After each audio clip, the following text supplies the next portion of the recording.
Welcome at our company Polysecure. We produce ceramic and crystal markers that are mixed into original products and original materials to distinguish them from counterfeits.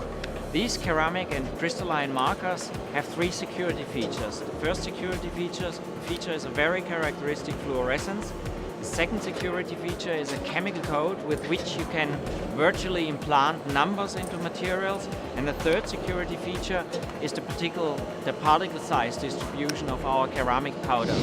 Here you can see the width of our materials that can be marked. On the one hand, we have a dental ceramic material that is marked, and the marker survives the whole processing until the dental ceramic is implanted in a tooth. And we can also put the markers into a special polymer and inject it just as one drop into a metallic surface, which you can see here. Here's a metallic material piece, and the marker is injected at this point.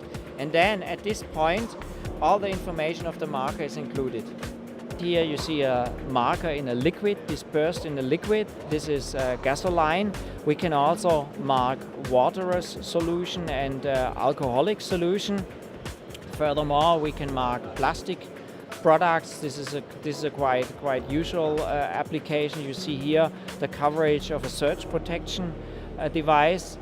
Then we can also mark natural fibers. As an example here, you find the natural fiber of technical felts, which are used for piano mechanics, for instance.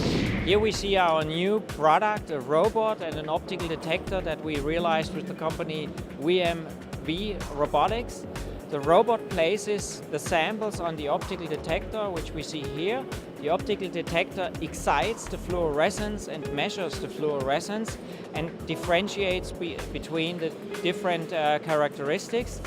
In the blue tray, we see the real original, which has a green fluorescent anti-stoke crystal with a specific decay mechanism. In the yellow tray, we see a fake, which has a green fluorescent marker, but with another decay properties, and the optical detector can clearly differentiate that. In the red tray, we see the fakes, the pure fakes, which don't even have a fluorescence marker. You see a green, a red and a violet powder. The color is different. The mechanism for the characteristic fluorescence is always the same. Very important for these marker powders is that they are chemically inert. They are very temperature stable, so they do not alter or change the properties of your material. It's blended into a plastic compound, which you see here. Out of this plastic compound, plastic product is injection molded. In this case here, it's chips for charts. You can see it's marked. In the field, you can authenticate the markers and original products with such optical detectors. These small optical detectors normally have a glass fiber cable. You put the measuring head on the product, push enter, and the measurement is done 250 times, and you get a response saying the product is an original product. Very good about this measurement method is the high reproducibility and the low and very small error tolerance that you have to build in.